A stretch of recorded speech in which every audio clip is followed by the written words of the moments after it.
Hello everyone, my name is Sava Zanetto and I'm a postdoctoral researcher at Max Planck Institute. Today I'm going to present our work focusing on understanding online antisemitism. This is a joint work with colleagues from Princeton University, UIUC, and Binghamton University. Before starting my talk, I would like to note that content shown in this presentation is uncensored and it is likely to be offensive.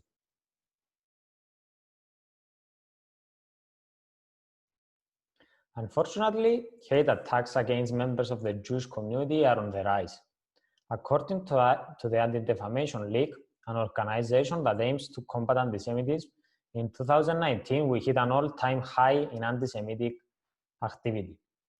We observed a rise of 12% over the previous years. Antisemitism is not a real-world phenomenon only. It exists in an online form as well. Specifically, it is incubated on social networks and in particular on fringe web communities. For instance, the Pittsburgh synagogue shooter was radicalized on Gab before perpetrating the deadliest attack on the Jewish community. Despite these facts, antisemitism is not a new problem. There are numerous organizations that study this issue over the past decades.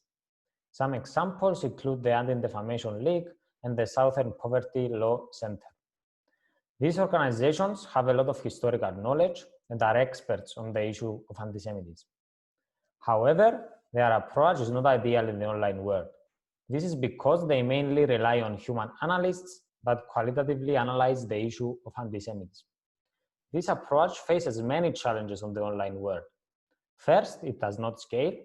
Second, it is slow. And finally, and more importantly, it does not deal well with emerging trends in a timely manner. So the question here is, what can we really do about this as computer scientists? So in this work, we propose the use of data-driven quantitative methods to understand both anti-Semitic language and anti-Semitic imagery. To this end, we collect two large-scale datasets from two fringe web communities.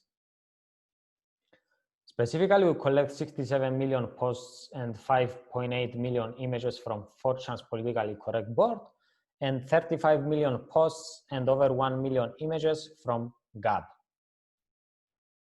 We start analysis by looking into understanding anti-Semitic language. To achieve this, we use a data-driven approach that uses word embeddings, and specifically word-to-vec models. These models are shallow neural networks that map words into a high-dimensional space by taking into account the context a word is used in. For example, if the words Jew and derogative slur are used in similar ways, they will be mapped closer to this vector space. But how does this help us? How can we really extract meaning from these models? So to visualize the use of language around a specific theme, we create a graph where each word is a node and an edge exists between nodes if their vector similarity is greater than a predefined threshold. For example, let's see a two-hop neighborhood graph extracted for the word Jew on 4chan. This graph includes all neighbors of the word Jew and all their neighbors. So after creating the graph, we perform various operations to extract more meaningful insights. Specifically, the thicker an edge is in this graph, the more similar the two words are. The graph is laid out in space with an algorithm that takes into account the similarity of the words. This means that more similar words are closer in the graph space. Finally, we run a community detection algorithm, specifically the Louvain method, that allow us to identify communities based on the structure of the graph. Then we paint each node according to the identified community. So let's see what we learn from this graph. So this node corresponds to the word Jew. One of the most similar words is actually the triple parenthesis Jew. So the triple parenthesis, called also the echo symbol, is an anti-Semitic symbol that is used to highlight the names of individuals of a Jewish background or organizations thought to be owned by Jews. This highlights 4chan's anti-Semitic nature, as well as the fact that the word triple parenthesis Jew is used in similar ways on 4chan, like in similar ways with the word Jew on 4chan. Looking at the main communities, we observe several interesting themes. For example, the green community on the left is filled with racial slurs targeting the Jewish community. Another interesting community is the blue community on the left bottom side, where it's seemingly both anti-Israel and anti-Semitic. For example, we observe a lot of words, including triple parentheses, like triple parentheses them, triple parentheses Israel, etc.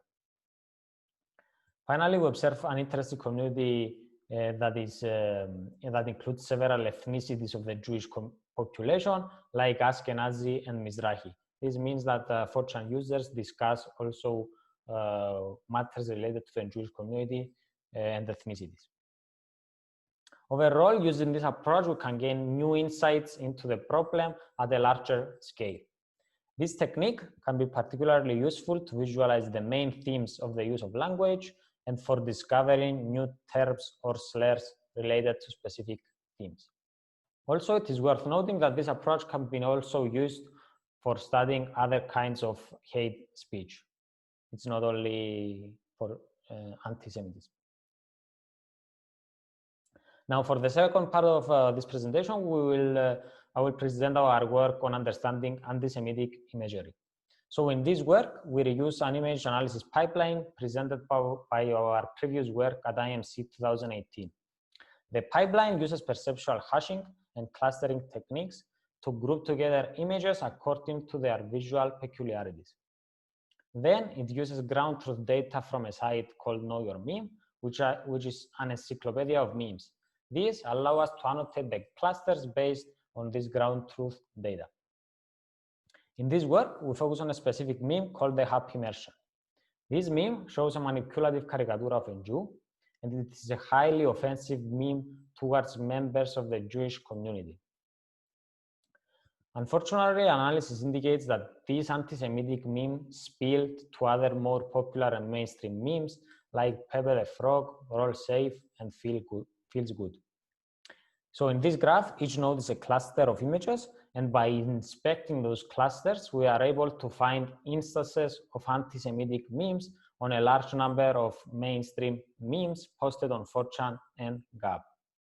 This highlights that anti-Semitic imagery is an important aspect of anti-Semitic ideology.